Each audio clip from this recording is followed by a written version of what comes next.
하나님 말씀은 요한복음 4장 23절에서 24절 말씀.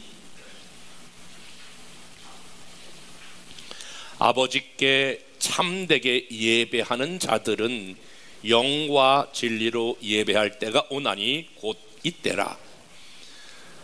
아버지께서는 자기에게 이렇게 예배하는 자들을 찾으시니라. 하나님은 영이시니 예배하는 자가 영과 진리로 예배할지니라. 아멘. 지금 한국을 대표하는 축구 선수 그러면 여러분 손흥민이죠, 이렇게 이야기할 수 있을 거예요. 지금은 약간 그 시즌이 지나갔습니다만은 손흥민이 한 주에 아시아에서는 최고의 그런 몸값을 자랑하고 있는데 한 주에 2억씩 이렇게 받았다고 하네요.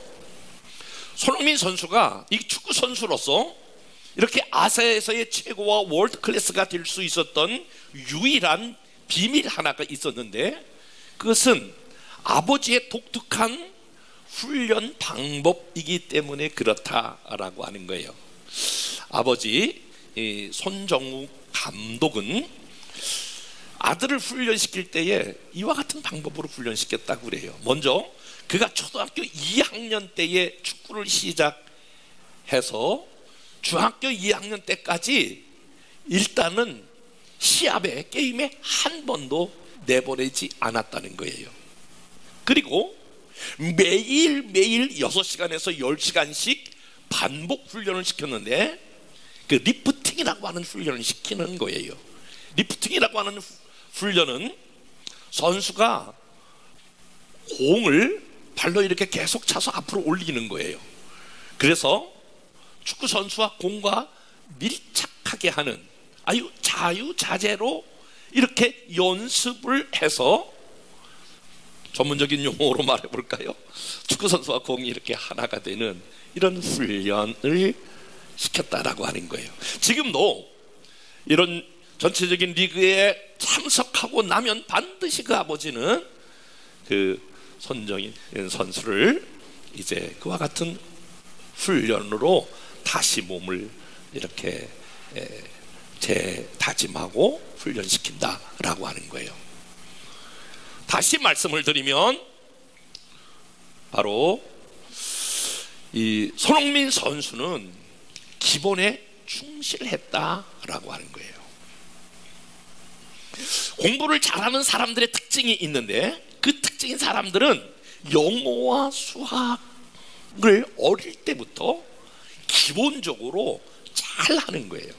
다시 말하면 기본기를 튼튼히 하는 거예요. 여러분, 신앙생활에도 기본이 있는데 이 기본을 잘못하면 여러분이 10년, 20년, 30년 신앙생활에도 죄송해요, 모두가 다 물거품이에요. 신앙생활의 기본이 무엇인가? 신앙생활의 기본이 예배예요. 어느 한 사람이 예배가 안 되고서, 정말 오늘 성경이 말하고 있는 좋은 예배자가 안 되고서 하나님이 그를 사용하셨다, 하나님이 그를 축복했다, 하나님이 그와 함께 했다 라고 하는 것을 성경에서 본 적이 없고, 저는 제가 살아오면서 저 사람이 예배가 안 되는데 하나님이 저 사람을 쓰신다, 하나님 저 사람이 제대로 예배를 드리지도 않는데 하나님 저 사람을 축복하신다, 그런 예가 없어요. 그렇기 때문에 우리가 신앙생활하면서 여러 관점에서 다 잘해야 되겠지만은 예배라고 하는 이 영역을 저와 여러분들이 소홀하기 시작하면 그것은 굉장한 헛수고예요. 코로나19가 이제 전 세계적으로 이제 확산되었죠. 벌써 그 한 16만 5천 명이 사망했다고 그래요. 미국에서 한 사망이 넘어가고 우리나라에선 232명이 이렇게 사망자를 냈어요. 참 안타까운 일이죠. 코로나19가 이렇게 한번 휩쓸고, 아직도 좀 우리가 그 여진이 좀 남았습니다만은 그거가 준 여러 가지 현상들의 변화가 우리 삶의 변화가 찾아왔잖아요. 오늘 벌써 예배 드릴 때도 이렇게 전부도 뭐 이게 마스크를 다 쓰고 여러분이 은혜를 받는 건지 지금 뭘 하는 건지 전혀 지금 졸고 있는지도 잘 모르고 전혀 예배 파악이 안 돼. 참 답답해 죽겠어. 빨리 벗어야 되겠는데. 여러분이 답답한 게 아니라 내가 답답해 죽겠어. 막 나는 입을 이렇게 열어서 얘기를 하는데, 코로나19가 이렇게 지나가면서 한국 교회에 여지를 준 것이 있다면 그것은 예배의 약화예요. 현저히 예배가 약해졌다라고 하는 게 이게 굉장히 심상치 않은 영적인 조짐을 지금 우리에게 보여주고 있는 거거든요. 그래서 저는 오늘 코로나19가 이 지나가고 있는 이 상황 속에서도 어떻게 다시 예배를 회복할 것인가, 바라기는 오늘 2부 예배에 나와 예배드리는 저와 여러분 모든 한 사람 한 사람에게 있어서 예배가 회복되어야 되겠다고 하는 열망이 있기를 주님의 이름으로 축복해요. 여러분, 지금 개나리가 지니까 진달래가 피고, 진달래가 지니까 또 뭐가 피지? 예? 철쭉. 좋아. 철쭉이 이렇게 피게 되는데, 만약에 저와 여러분들이 예배가 회복되지 않으면 저와 여러분의 미래가 없기 때문에 그래요. 하나님을 인격적으로 만난 사람들의 특징이 하나 있는데, 제가 이렇게 물어볼게요. 정말 나는 하나님을 인격적으로 만났다, 나는 주님을 인격적으로 만났다라고 하는 사람, 이것이 진짜가 되려면은 진짜 저 사람 인격적으로 주님을 만났어 라고 할 때에 나타나는 현상이 있는데, 그것은 모두가 다 한결같이 어떤 마음을 갖고 있냐면, 하나님 앞에 바른 예배를 드려야 되겠다, 이 예배에 대한 목마름과 갈망이 있는 사람이 진짜 하나님을 만났다라고 하는 거예요. 오늘 저는 다시 예배의 카드를 꺼내 들면서, 만약에 저와 여러분들이 오늘 이 예배의 3가지만 여러분들이 지킬 수만 있다면, 나는 성경을 근거해서 여러분에게 예언할 수 있어요. 여러분의 앞날은, 여러분의 미래는 전혀 걱정할 것 없는 하나님의 위대하심을 경험하게 될 것입니다. 저는 다시 예배를 준비하면서 제가 이런 묵상을 했어요. 만약에 제가 지금까지 수많은 예배를 드렸고 예배를 인도한 사람으로서 내가 오늘 성경이 말하고 있는 예배를 드렸다면, 나는 지금 내가 있는 현장보다 더 훨씬 더 하나님 앞에 기름 부심이 있는 목사로서, 내가 만약에 이 예배를 내가 더 진실하게 신실하게 드렸다면 우리 교회가 더 건강한 교회로 부흥될 수 있고 건강한 교회로 자리매김할 수 있었을 것이다. 만약에 여러분들이 오늘 성경에서 말하고 있는 이 예배를 정말 드릴 수만 있다면 지금보다 훨씬 나은 미래를 성경은 약속하고 있거든요. 먼저 이렇게 질문을 던져요. 여러분 마음 가운데에 하나님이 받으실 만한 예배를 드리시기를 원하시면 아멘. 정말 여러분 마음 가운데에 내 이 예배가 하나님을 감동할 만한 예배가 되시기를 원하시면 아멘. 그럼 우리는 뭐부터 생각해야 되냐면은, 예배를 드리는 목적이 무엇이냐, 그리고 예배를 드리는 목표가 무엇이냐 라고 하는 것들을 먼저 정리하고 넘어갈 필요가 있어요. 여러분들이 오늘 와서 왜 예배를 드리시나요? 예배를 드리시는 목표가 무엇이고, 이 목표가 이루어지면 여러분에게 어떤 현상들이 나타나기를 원하시나요? 예배를 드리는 목표는 하나님을 만나는 거예요. 예배를 통하여 죄인된 인간이 전능하신 하나님과 만나는 그러한 시간이 바로 예배예요. 만약에 저와 여러분들이 이 예배 때 하나님을 만날 수만 있다면,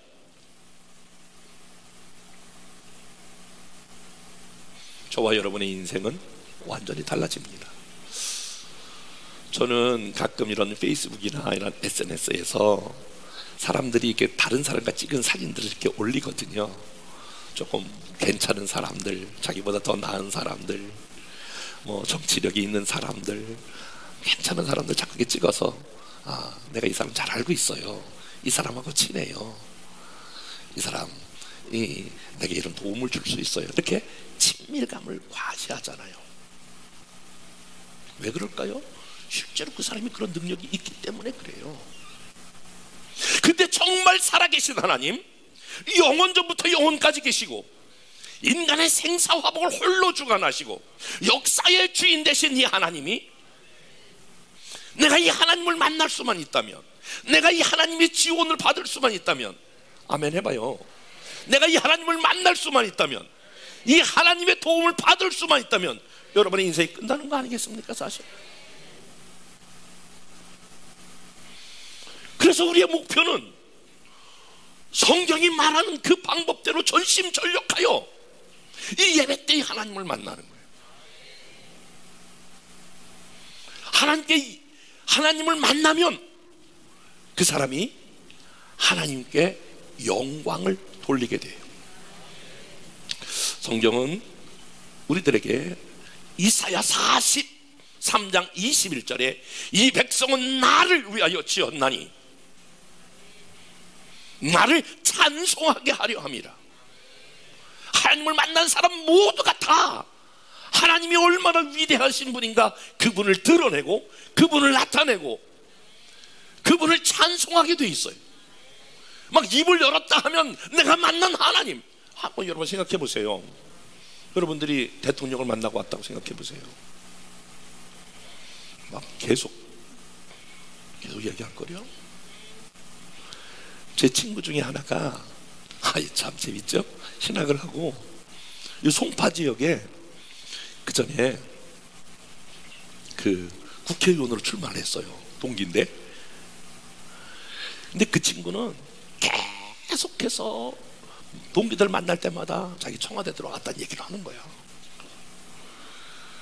하여간 그만했으면 좋겠는데, 그래서 내가 하도 그래가지고, 야, 너 그거 뭐 대통령 한동안 만나고 와서 그렇게 한다면, 야, 우리는 만왕의 왕 대신 하나님을 만나고 온다. 하도 그래가지고 맨날 땀 얘기해요. 왜 그럴까요? 그의 영광이 되기 때문에 그래요. 저와 여러분들이 정말 살아계신 이 하나님을 만났다면 이 하나님을 드러내는 거, 이 하나님을 자랑하는 거, 이 하나님 만났다는 거, 이것을 하는 것이 여러분 당연하지 않겠냐라고 하는 거예요. 그러므로 여러분 다 이렇게 마음을 정해보세요. 지금 막 폭풍우가 몰아치고 많은 문제들이 우리 인생 가운데 찾아올지라도, 뭐 앞으로 뭐 수많은 그런 불길한 그런 경제적인 지표가 떴을지라도 여러분 딱 마음을 정하세요. 하나님을 만나고 하나님이 나와 함께 계시면 어떤 문제도 여러분 문제가 안 돼요. 폭풍 가운데서도 하나님이 우리를 안전하게 인도해 줄 줄로 믿습니다. 요한복음을 쭉 보면 대단히 어려운 상황에 있는 사람들이, 별 볼 일 없는 사람들이 이 하나님을 만나서, 이 주님을 만나서 그의 삶이 어떻게 변해졌는가라고 하는 것들에 대한 쭉 어떻게 보면 간증으로 되어 있어요. 가나의 혼인잔치에 지금 포도주가 떨어졌거든요. 웃음이 떨어지고 근심에 가득 찬 그에게 주님이 개입하시니까 물이 변하여 포도주 되었다라고 하는 거예요. 주님이 거기 함께 계시니까. 여러분, 니고데모라고 하는 사람은 성공한 사람이었어요. 그런데 그 마음 가운데에 공허함과 허무함을 메꿀 수가 없었어요. 그런데 주님이 그를 만나 주시니 그 문제가 해결되었어요. 수라성 여인이라고 하는 여인은 불행하게도 가정이 깨진 사람이에요. 그래서 우물 곁에서 이렇게 물을 깃고 있는데 주님이 그에게 찾아가서 그를 만나 주심으로 말미암아 그가 물을 두덩이를 내던지고 위대한 전도자가 되었다라고 하는 거예요. 베데스다 연못가에 38년 된 환자가 있었어요. 여러 의원을 찾아갔지만은 그는 도저히 해결할 수 없는 불치의 병인데 주님이 그에게 함께 하심으로 말미암아 38년 된 환자가 치료받는 역사가 있게 된 줄로 믿습니다. 베데스다 들판에 먹을 것이 없었는데 주님이 만나주시니까, 주님이 함께 하시니까 그들 다 먹고 12강주리가 남았다라고 하는 거예요. 초막절을 지키던 그들에게 주님이 만나주시니까 생수의 강이 그에게서 흘러 넘쳤다라고 하는 거예요. 가늠하다가 잡힌 그 여인이 부끄럽고 수치와 모멸감에 있을 때에 주님께서 그를 만나주심으로 새로운 생애를 열어주신 줄로 믿습니다. 나면서 소경되었던 사람이 평생 그러고 살아야 되는데 주님이 그를 만나주시고 실로암에 가서 씻으라 그러니 그가 보게 된 줄로 믿습니다. 죽어 장사된 지 나흘 되었던 나사로도 주님이 개입하니까 살아났어요. 저와 여러분의 문제는 간단해요. 주님이 개입하시면, 하나님이 함께 하시면 모든 문제의 해결책이 있는 줄로 믿습니다. 고아와 같았던 내 삶에, 버림받았던 제 삶에 주님이 만나주심으로 저의 생애가 바뀌었고, 저의 삶이 바뀌었고, 저희 가정이 바뀌게 된 줄로 믿습니다. 오늘 수가성 여인이 지금 아무도 보지 않는 그 뙤약볕에 물을 깃고 있는데 예수님이 그에게 찾아가요. 그랬더니 여러 가지 질문 끝에 이 여인이 이렇게 질문하는 거예요. 지금 이 사마리아인 우리들은 산에서 예배를 드리고 당신들은 지금 예루살렘에서 예배를 드리는데 산에서 예배 드리는 것이 좋습니까? 아니면 예루살렘에서 예배 드리는 게 옳습니까? 지금 말하면 이 지금 코로나19 때에 나와서 예배 드리는 것이 맞습니까? 아니면 온라인으로 예배를 드리는 것이 맞습니까? 아주 지금은 뜨거운 이게 한 이슈가 되거든요. 그때 주님이 말하는 것은 예배의 장소가 중요한 것이 아니다. 예배의 장소가 중요한 것이 아니라 예배자가 중요하다. 따라서 봅시다. 예배자가 중요하다. 오늘 본 말씀 다시 한번 볼게요. 23절 말씀. 아버지께 참되게 예배하는 자들은 예배하는 자 이렇게 명명하고 있죠. 23절 마지막 부분에 보니까 아버지께서는 자기에게 이렇게 예배하는 자들을 찾으시니라. 24절에 보니까 하나님은 영이시니 예배하는 자가 영과 진리로 예배할지니라. 하나님이 찾으시는 곳은 어느 장소에서 예배를 드리냐 그거보다 예배하는 예배자를 찾으신다는 거예요. 예배를 안 받고 그게 어디냐, 예배 장소가 중요한 것이 아니라 더 중요한 것인데 하나님은 예배자를 찾는다라고 하는 거예요. 수가성 여인이 지금 남편 5을 바꾼 과거가 있는 여인이에요. 지금 살고 있는 남편도 내 남편이 아니에요. 한번 질문해 볼게요. 왜 이 여인은 이렇게 남편을 계속 바꿔가면서 살아갈 수 있을까? 왜 그와 같은 삶으로 나락으로 떨어졌을까? 아마 첫째 남편이 돈 많은 남편인지 모르겠어요. 돈 남편? 두 번째 남편은 쾌락을 좋아하는 쾌락 남편? 아마 세 번째 남편은 명예가 있는 명예 남편? 네 번째 남편은 이상이 있고 꿈이 있는 꿈 많은 남편? 다섯 번째 남편은 여러분이 좋아하는 잘생긴 남편? 근데 계속 바꿨다라고 하는 것은 그 어떤 것도 이 여인의 마음에 만족함이 없었다라고 하는 것을 우리에게 보여주는 것이 아닐까요? 맞아요. 인생은 말이에요, 여러분 살아보시면 알잖아요. 어떤 것을 소유하면 내가 만족하리라 그렇게 생각하잖아요. 어떤 A를 소유하면 또 B를 소유하고 B를 소유하면 C를 소유하고 어떤 것을 가지면 만족할 것 같지만 인생은 그렇게 되어 있지 않아요. 그런데 이 우물가에 있는 여인이 예수님을 만났어요. 물동이를 내던져버리고, 물동이를 내던져버렸다라고 하는 것은 그의 목마름이, 그의 갈증이 해결됐다는 거예요. 주님을 만난 사람들의 특징은 그의 인생의 목마름과 갈증을 해결해 주시는 줄로 믿습니다. 지금 여러분이 어떤 목마름으로 예배에 나오셨어요? 어떤 문제를 가지고 오셨어요? 정말 하나님을 만나겠다라고 하는 그런 갈망과 열망을 가지고 나와 이 하나님을 만나면 여러분 놀라워요. 여러분의 많이 그 실타래 같이 쌓여있던 이런 것들도 문제가 되지 않아요. 하나님이 풀어주시고 해결해 주시는 줄로 믿습니다. 다시 말하면 이 여인은 지금까지 예배다운 예배를 못 드렸다라고 하는 거예요.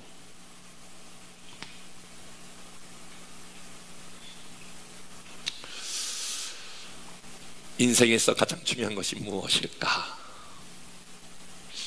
저는 또 그렇게 생각해보면 목사로서 신앙생활에 가장 중요한 것이 무엇일까? 예배입니다. 오늘도 일부 예배 한 70명 나왔나? 많이 나왔어요.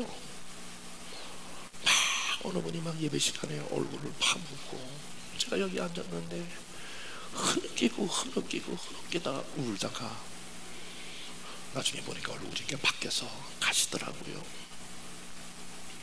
여러분 한 사람의 예배가 살면 여러분 인생이 사는 거예요.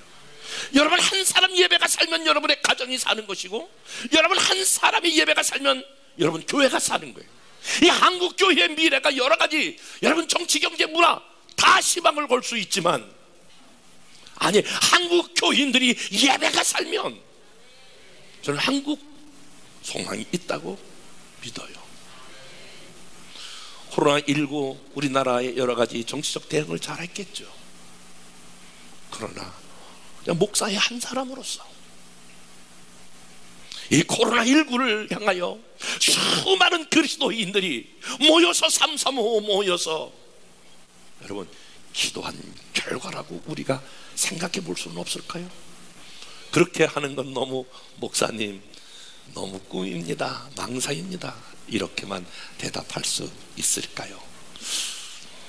예배에, 그러면 진정한 예배가 예배되는 것이 내 삶의 우선순위가 예배가 되어야 하는 거예요.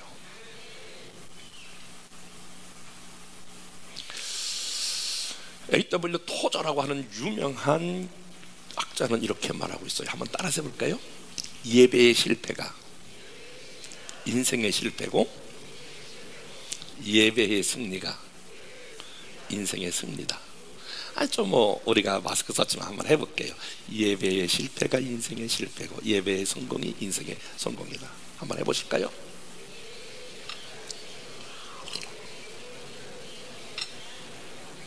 제가 그것을 성경적으로 좀 증명해 드릴게요. 제가 그냥 하나의 여러분들 예배 캠페인으로 드리는 것이 아니라 성경이 그것을 증명하고 있어요. 예배에 실패하면 인생이 실패하고, 예배에 성공하면 인생에 성공한다. 오늘 나는 이야기만 하다가 끝나도 계속 할 수 있어. 처음에 예배에 실패해가지고 인생에 실패한 사람이 처음 성경에 나오는 사람이 가인이에요. 가인이 예배에 실패했는데 요한일서에 보니까 그에게 사단이 들어가 가인이 아벨을 죽이게 돼요. 예배에 실패했는데 살인자가 되는 거예요. 엘리 제사장이라고 하는 당대에 뛰어난 제사장이 살고 있었어요. 그런데 전쟁 나가기 전에 하나님 앞에 예배 드리려고 하는 그 제물이 있었는데, 그 제물을 그 아들 홈리와 비느하스가 그걸 갖다 먹은 거예요. 한마디로 말하면 온전한 예배가 안 된 거예요. 그 전쟁에 나가서 홈리와 비느하스가 여러분 즉사합니다. 그 그 이야기를 듣고 엘리가 의자에 앉았다가 떨어져가지고 죽습니다. 그의 며느리가 아기를 낳다가 난산하여 죽으면서 이가봇 하나님의 영광이 떠났다라고 하는 거예요. 예배 한 번 잘못 드렸는데 그 예배로 인하여 성경은 엘리 제사장이 완전히 가문이 멸절하는 것을 말해주고 있어요.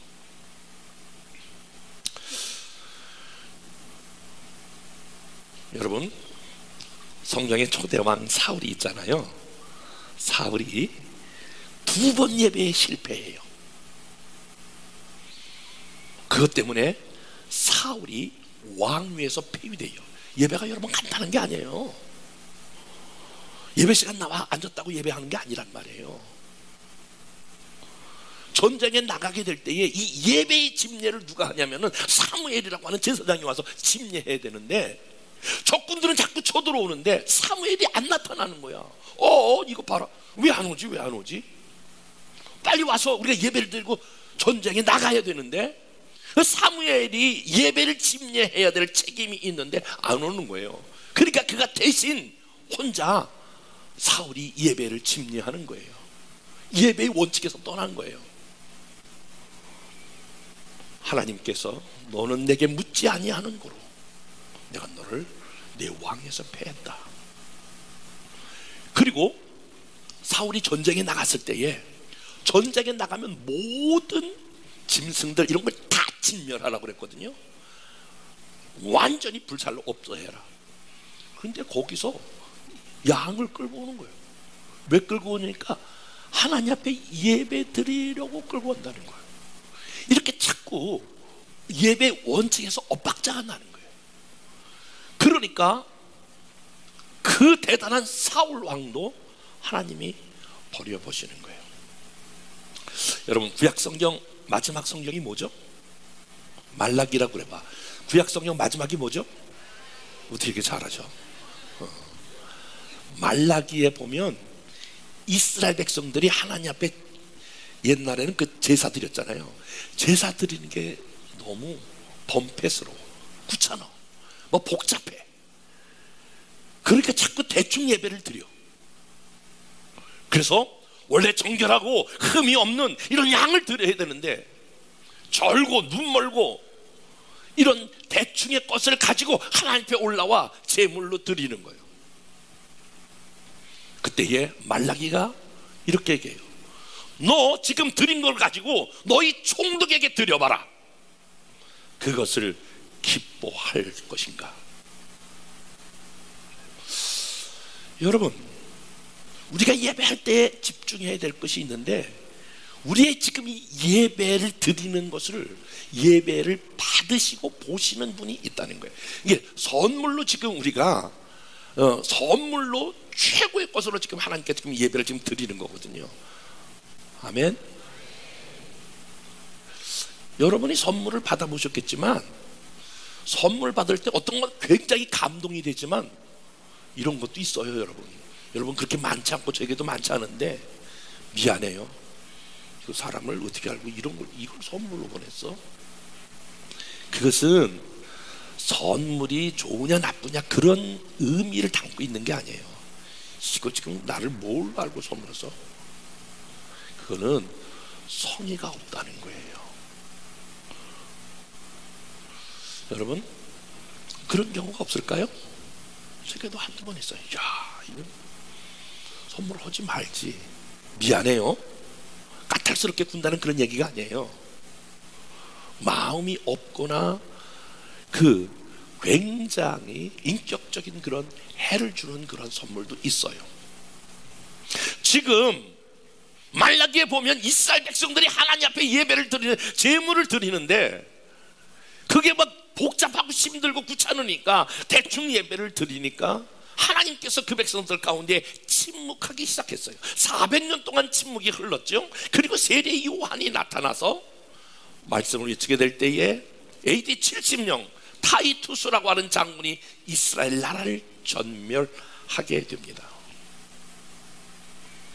예배에 실패하며 인생의 실패를 가져오는 것이 오늘 가인 그리고 지금 오늘 엘리 제사장 그리고 나가서 말라기 시대의 사람들에 대한 하나님의 침묵, 그리고 바로 이스라엘의 멸망으로 가져와요. 반대로 예배에 승리하여 성공한 사람들이 있어요. 나는 바라기는 우리 열방의 모든 가족들이 오늘 제 설교를 듣고 여러분이 예배의 성공자로 살아갈 수 있기를 주님의 이름으로 축복합니다.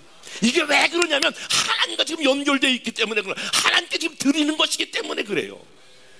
사랑가는 조금 뭐 이렇게 저렇게 할 수도 있어요. 근데 이게 지금 전도하신 하나님께 우리 인간이 드릴 수 있는 최고의 것이 지금 예배란 말이에요. 근데 예배를 어떻게 드리냐가 하나님이 다 보시고 계신다라고 하는 거예요. 사람에게 드리는 것이 아니기 때문에 그래요.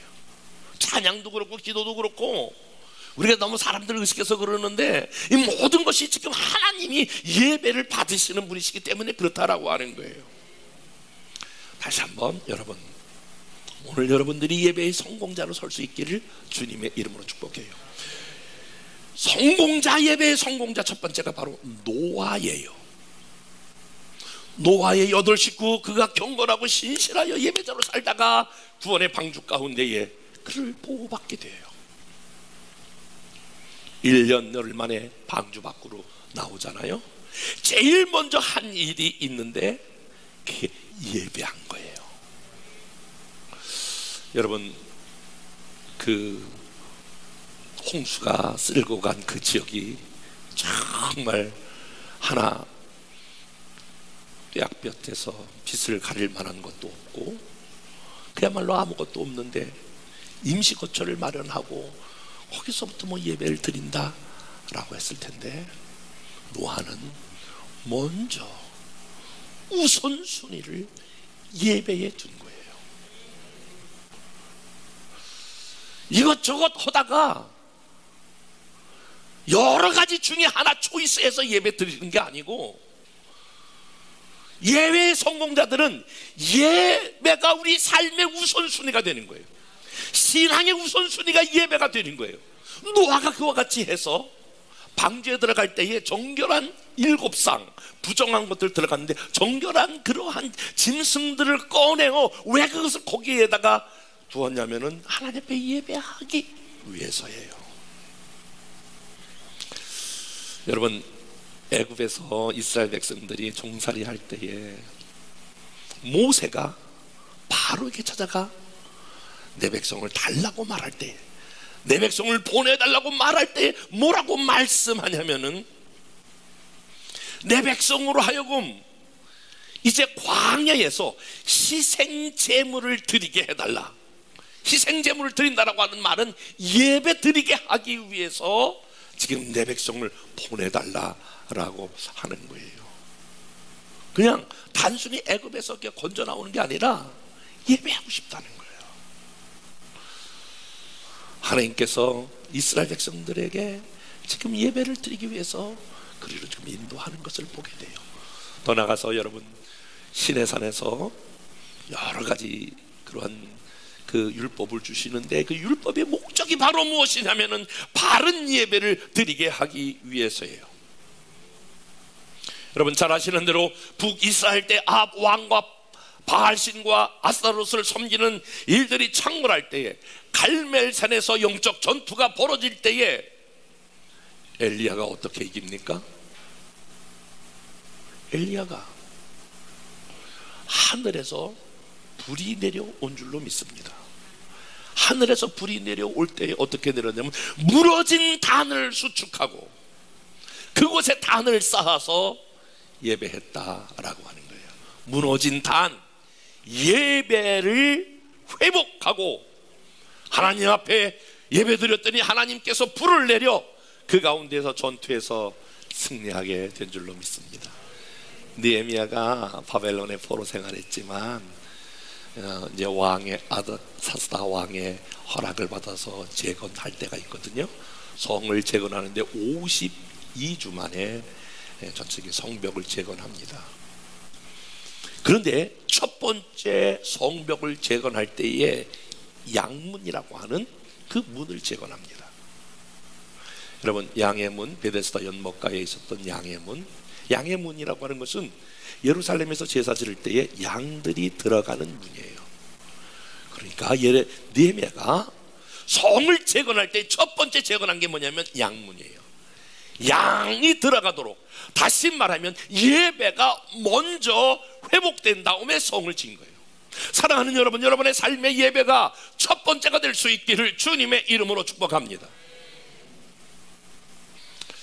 그래서 하나님이 쓰시는 모든 사람들은 하나님이 함께 하시고 하나님이 은혜를 주시고 축복하는 사람들의 특징은 우리의 인생의 삶의 예배가 우선순위가 된 사람들이에요. 성경 말씀 가운데에 사무엘상 2장 30절 하반절에 보면 이렇게 말하고 있네요. 나를 존중히 여기는 자를 나도 존중히 여기고 나를 멸시하는 자를 경멸히 여기느니라. 우리가 예배를 잘하면, 우리가 정성껏 예배를 드리면 하나님께서 나를 존중히 여기는 것으로, 저와 여러분들이 예배를 대충 드리거나 아무렇게 드리면 하나님이 저와 여러분들에게 예배를 경멸하는 자로 보시게 될 것입니다. 그래서 예배의 우선순위가 저와 여러분이 예배가 되는 사람이 예배의 성공자입니다. 두 번째, 예배의 성공자는 어떤 사람이냐? 예배를 집중하며 드리는 사람입니다. 여러분, 예배에 집중해 보신 적이 있나요? 예배에 집중하는 사람, 이 짧은 한 시간이지만 이 한 시간에 여러분의 마음을 드리고 생각을 드리고 정성을 드렸던 그런 적이 언제였냐라고 하는 거예요. 여러분, 세상에서도 성공하는 사람들의 특징이 있어요. 그건 거의 세계적인 CEO 100명을 다 연구해 보니까 다 동일한 답이 하나, 그 사람이 실력이 대단하다, 뭐 그 사람이 막 이런 게 아니고요, 딱 한 가지로 집중돼요. 뭐냐면 선택과 집중해요. 어떤 걸 하나 선택하면 거기에 집중하는 거예요. 그런 사람들이 모두가 다 성공자가 되는 게 이게 세계적인 그 경제 리서치예요. 보고란 말이에요. 예배의 성공자는 뭐냐면 예배에 집중하는 거예요. 오늘 이렇게 저와 여러분들이 예배 드리지만 저도 뭐 얼마나 많은 예배를 드리고 예배를 인도했겠어요. 근데 딱 하나님의 판가름은 딱 해요. 하나님께서 창세기에 나타나는 것처럼 예배를 받으시는 예배가 있고 받지 않는 예배가 있는데, 하나님이 받지 않는 예배, 가인과 그 제물은 받지 아니하고 아벨과 그 예물은 연락하시느니라. 그러니까 하나님이 받으시는 예배는 어떤 예배냐면 예배에 집중하는 거예요. 말씀 한마디 한마디에 집중하는 거예요. 찬송 하나하나에 집중하는 거예요. 내가 이 시간 최선의 것을 내가 하나님께 드려야 되겠다. 이렇게 뭐 받으시려면 받고 말려면 말고, 이렇게 아무리 좋은 선물이라도 이렇게 던지면서, 에이 저 목사 이거 받으려면 받고 말려면 말아요. 여러분에게 누가 선물을 줘요? 이거 받으려면 말려면 말아요. 그리고 휙 집어 던져주면 내용이야 어떻지 간에 이런 걸 주고 있어, 이렇게 얘기할 수 있는 것처럼 저와 여러분의 예배를 받으실 만하느냐라고 하는 거예요. 지금 같이 동영상으로 예배 드리는 여러분들의 예배를 하나님이 받으실 만하신가? 그 제가 너무 보수적으로 생각하는 게 아니고요, 동영상으로 예배 드리면 장소가 교회가 아니기 때문에 반대하는 게 아니고, 사실은 지난번도 말씀, 예배 퀄리티가 떨어지는 거예요. 예배에 정말 집중하여 예배 드릴 수 있는 게 이 성전에서도 이게 쉽지가 않은데, 가정에서 그렇게 드리는 예배가 정말 하나님이 열랄할 만한, 집중, 하나님이 감동을 줄 만한 그런 예배가 되느냐라고 하는 질문을 제가 던져보는 거예요. 여러분 어떨지 모르겠지만, 그러니까 자꾸 예배를 그냥 우리가 예배를 때우는 예배 이렇게 넘어가지 않을까라고 하는 우려가 생기는 거예요. 될 수 있으면 자꾸 예배 가운데 홀딩하는 이유가 그런 것이다 라고 하는 거예요. 성경에 보면 다윗 왕이 법궤가 막 들어오는데 하나님의 임재의 상징인, 하나님이 함께하는 상징인 법궤가 들어올 때에 너무너무 그 일이 감사하고 기뻐서 막 일어나 춤을 춥니다.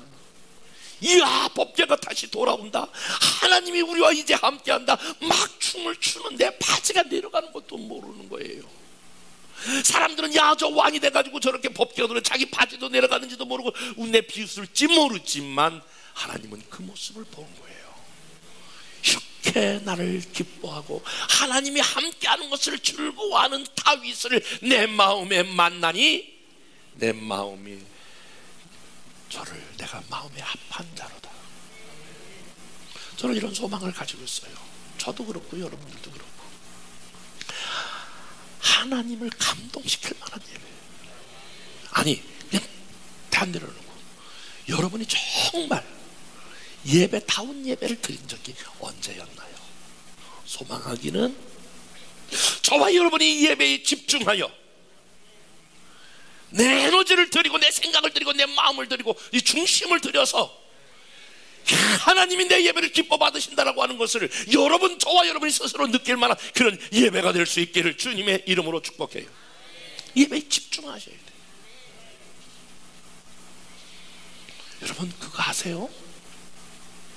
예배 드리고 가면 주보가 많이 남아요.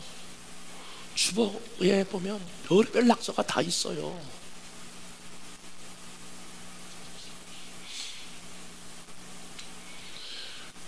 이렇게 생각해보는 거예요. 하나님이 정말 이 예배를 받으셨을까? 우리가 수백 번, 수천 번, 수만 번 드려도 나는 너 예배를 한 번도 받은 적이 없어. 난 너하고 한 번도 소통한 적이 없어. 이렇게 만약에 말한다면 저의 예배가 여러분의 예배가 무슨 의미가 있겠냐? 라고 하는 거예요. 여러분, 예배의 성공자가 드리는 예배는 여러분 관객이 아닌 배우로 예배를 드리셔야 돼요. 조금 새로운 어프로치인데 한번 여러분 따라서 해볼까요? 관객이 아닌 배우로 드리자. 켈케고라고 하는 사람은 하나님께 예배 드리는 것이 마치 연극과 같다, 이렇게 말씀하고 있어요. 여러분, 이제 연극이 이제 저녁 시간에 연극이 시작이 된다고 생각해 보세요. 두 종류 사람이 있을 거예요. 거기 나와서 연극하는 사람으로서 배우가 있을 것이고 거기 구경하는 관객들이 있을 거예요. 근데 켈케고는 이렇게 말해요. 여러분, 예배를 드릴 때에 관객으로 드리지 말고 배우로 드려야 합니다. 배우는 어떻게 할까요? 그 공연하는 시간 전에 와야 되겠죠. 분장해야 되겠죠. 내가 나가는 시간이 언젠가 봐야 되겠죠. 그리고 그 시간을 준비하고 있다가 스탠바이 큐 했을 때 자기가 나가는 거 아니겠어요? 관객은 어떨까요? 조금 늦게 오면 안 되나요? 예, 관객은 좀 졸면 좀 안 되나요? 배우가 내가 졸다가 내가 이거 저 사람 졸기 때문에 안 할 거야. 관객은 아무런 문제가 없어요. 여러분, 우리의 예배를 받으시는 관객은 오직 하나님 한 분이세요. 저와 여러분들은 모두 관객으로 예배자가 아니라 배우로서 준비하고 있다가 스탠바이, 그리고 여러분들이 예배자로 서는 게 아니겠어요? 혹시 여러분 옛날에 신앙생활 하시는 분들은 기억하실지 모르지만 제가 어렸을 때만 해도 그렇게 했어요. 예배 가는 토요일 날은 이미 다 옷을 빨아가지고 아무리 너도 다 옷을 이렇게 아주 깨끗하게 하고 헌금 1원짜리 2원짜리 이렇게 10원짜리 있으면 그걸 가지고 막 동안이라지만 대레미로 데려가지고 이 성경책에 넣었다가 연못돈 하나를 내도 빳빳한 거 하나 내야 된다고. 그것보다 중요한 것은 하나님 앞에 뭔가 조금 더 정성을 들이려고 하는 그런 마음이 엿보이지 않나요? 사랑하는 여러분, 코로나19로 우리가 약간 예배에 주춤하기 쉬운 이때에 다시 한번 여러분의 삶의 우선순위가 하나님 앞에 예배자로 서는 자리에 있기를 축복해요. 그리고 저와 여러분이 예배 때에 집중하고, 그리고 여러분 하나의 관객자가 아니라 하나님 앞에 드려지는 배우로 서게 될 때에 여러분들의 예배는 성공하게 될 줄로 믿습니다. 그런 다 예배자 되기를 주님의 이름으로